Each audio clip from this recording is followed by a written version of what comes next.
مستقل میرا ٹھکانہ مدینہ طیبہ بن گیا. میرے صبر کی وجہ سے اللہ نے مجھے امتحان میں کامیابی عطا فرمائی.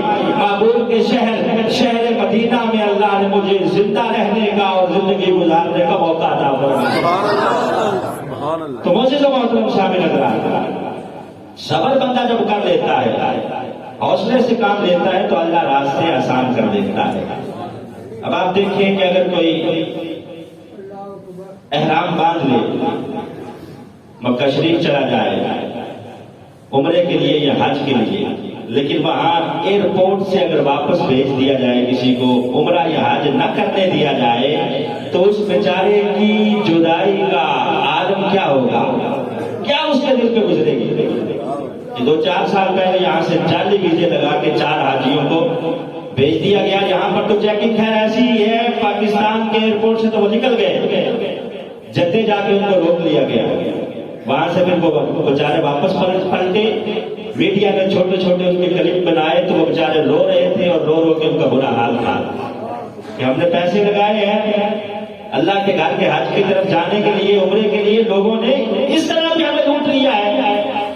تو اگر بندہ وہاں سے پلٹ آئے تو اس کا حال کیا ہوتا ہے. نبی پاک صلی اللہ علیہ وسلم جن کی وجہ سے اللہ رب العزت نے حج اور عمرے عطا فرمائے، اللہ نے جن کی وجہ سے شہر مدینہ کو عزت عطا فرمائی، مکہ کو عزت عطا فرمائی. آپ جب عمرہ کرنے کے لیے گئے حدیبیہ کے موقع پر، عمرہ کرنے کے لیے گئے 1400 صحابہ کے ساتھ، تو آگے کفار مکہ نے روک لیا کہ آپ کو اجازت نہیں ہے عمرہ کرنے کی.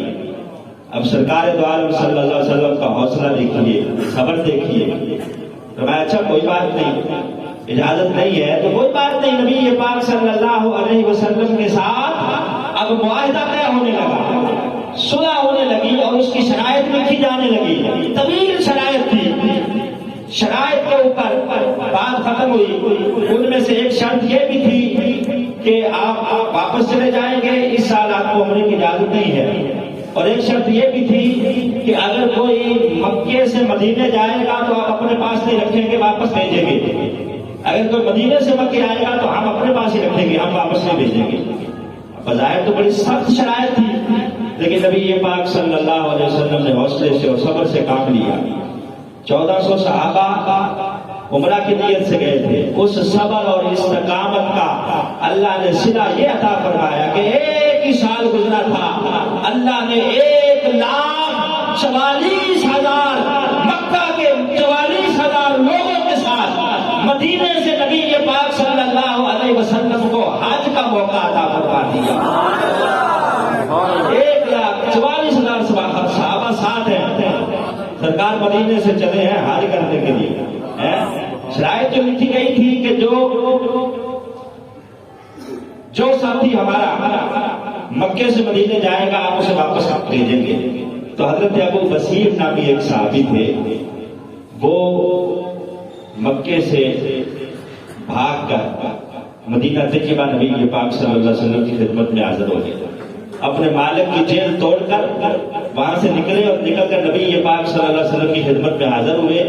تو پیچھے اس کے مالک نے کیا کیا کہ چٹھی لکھ کر اپنے چند لوگوں کو روانہ کر دیا نبی پاک کی طرف کہ یہ ہمارا بندہ آپ کی طرف آ رہا ہے، شرائط کے مطابق آپ اسے رکھیں گے نہیں بلکہ واپس ہمارے پاس بھیجیں گے. جیسے ہی حضرت ابو بصیر رضی اللہ تعالیٰ عنہ، ایک تو حضرت جندل رضی اللہ تعالیٰ عنہ تھے، یہ اسی وقت آ گئے تھے جب شرائط لکھی جا رہی تھی. یہ حضرت ابو بصیر تب آئے ہیں جب مدینہ طیبہ نبی پاک صحابہ کے ساتھ واپس آ گئے. تو اب پلٹ کے وہاں سے لوٹ کے نبی پاک کی خدمت میں آ گئے. پیچھے سے وہ رکا لے کے آ گئے کہ جناب آپ نے شرائط لکھی ہوئی ہے، یہ آپ کے پاس نہیں رہ سکتے، آپ واپس انہیں ہمارے ساتھ بھیجیں. نبی پاک نے فرمایا کوئی بات نہیں، ہم نے اگر شرائط لکھی ہے تو ہم شرائط کے پابند ہیں، ہم مکرتے نہیں شرائط سے، ہم انہیں اپنے پاس نہیں رکھیں گے. کہا ابو بصیر جی حضور، کہا تمہیں واپس جانا ہوگا چونکہ ہم وعدے کے پکے ہیں، ہم لکھ کے دے کے آئے ہیں.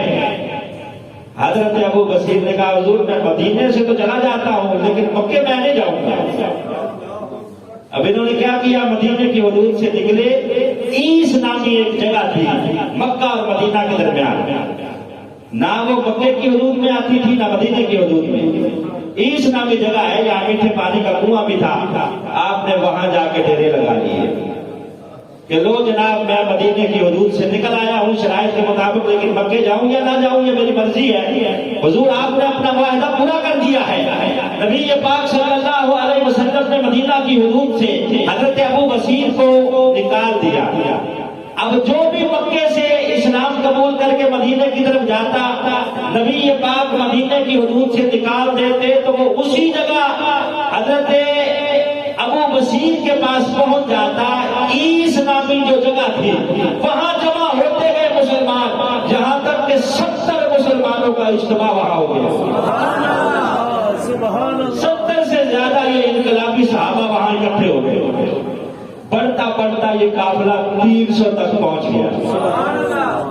اب یہ 300 صحابہ یہاں جمع ہے، مدینے جا نہیں سکتے، شرائط لکھی ہوئی ہے۔ اب یہ کیا کرتے، جو کافروں کا قافلہ تجارت کر کے یہاں سے گزرتا یہ اسے لوٹ لیتے، کافروں کا مال غنیمت جو ان کے حصے میں آتا یہ اس کو کھاتے پیتے اور وہاں زندگی گزارتے۔ چلتے چلتے حالات جو ہے وہ آگے بڑھتے گئے، جو بھی قافلہ یہاں سے کافروں کا گزرتا اس کو لوٹ لیا جاتا۔ اب کافر پہلے تو بڑی بگلے بجا رہے تھے کہ ہم نے معاہدے میں بڑی یہ شرط لکھی ہے کہ جو بھی وہاں جائے گا اسے واپس بھیجنا پڑے گا، لیکن جب دیکھا کہ ہمارے تو قافلے لوٹنے پڑنے لگے ہیں، خود ہی ہاتھ باندھ لیے کہ جناب یہ شرط تو ختم کریں، وہ جو 300 غلام آپ کے عیس کے مقام پہ اکٹھے ہوئے ہیں حضور ان کو اجازت دیں تو مدینے میں داخل ہو جائے، حضور ان کو واپس بلا لیں۔ اب نبی پاک صلی اللہ علیہ وسلم نے یہاں سے چٹھی لکھی حضرت ابو بصیر کے نام، پیغام صبا لائی ہے گلزار نبی سے، آیا ہے بلاوا مجھے دربار نبی سے۔ چٹھی لکھی ابو بصیر کے نام کہ ابو بصیر آ جاؤ، مدینے کے رستے کھل گئے ہیں، سڑکیں کشادہ ہو گئی ہیں۔ حضرت ابو بصیر نے جب چٹھی پکڑی خوشی کی انتہا نہیں رہی، کہا ابو جندل جلدی آؤ، نبی پاک صلی اللہ علیہ وسلم کا سندیشہ آیا ہے۔ سرکار دو عالم صلی اللہ علیہ وسلم کی چٹھی پڑھ کے جب صحابہ نے سنائی نا حضرت ابو بصیر رضی اللہ تعالیٰ عنہ کو، اس میں لکھا ہوا تھا نام باقاعدہ ابو بصیر کا کہ آ جاؤ اب اجازت مل گئی ہے، تو آپ کی خوشی کی انتہا نہ رہی، اسی خوشی میں آپ کی روح کب سے انسری سے پرواز کر گئی۔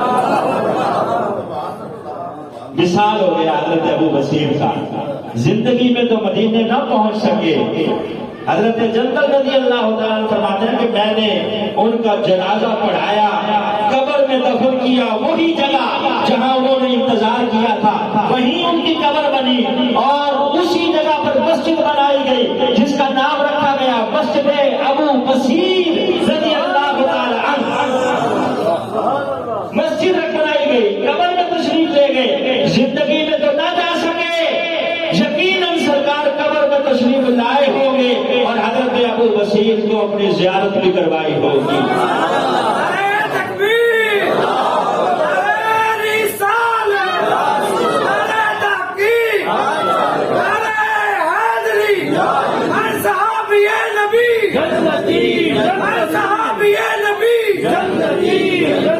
تو یہ مسائل پر صبر کرنا، شکوہ و شکایت نہ کرنا، یہ صحابہ کا طور طریقہ ہے۔ جب بندہ صبر کر لیتا ہے تو پھر اللہ راستے نکال دیتا ہے، اللہ بھی آسانیاں پیدا فرما دیتا ہے۔ آج اگر بیماری آ جائے، مشکل آ جائے تو شکوے ہی ہمارے ختم نہیں ہوتے، اب کہتے ہیں میں فلاں ڈاکٹر کے پاس بھی گیا، فلاں کے پاس بھی گیا، جبکہ نبی یہ پاک صلی اللہ علیہ وسلم فرماتے ہیں کہ بندہ جب بیمار ہوتا ہے نا، پریشانی آتی ہے، بیماری میں مبتلا ہوتا ہے تو اللہ 2 فرشتے بھیجتا ہے، کس لیے؟ اس بیمار کی عیادت کے لیے۔ وہ 2 فرشتے آتے ہیں، آ کے اس بیمار کو ملتے ہیں، مل کے واپس جاتے ہیں۔ اللہ رب العزت پوچھتا ہے کہ وہ میرا بیمار بندہ کیسا ہے؟ فرشتے کہتے ہیں یا اللہ تو خود جاننے والا ہے کہ وہ کیسا ہے۔ اللہ فرماتا ہے فرشتوں بتاؤ تو صحیح، کہا یا اللہ وہ بیمار تو ہے لیکن ہم نے دیکھا وہ صبر کر رہا ہے اور تیرا شکر ادا کر رہا ہے۔ وہ یہ نہیں کہتا کہ ساری بیماریاں میرے لیے ہی ہے، وہ پریشان تو ہے ہی نہیں، وہ تو صبر اور شکر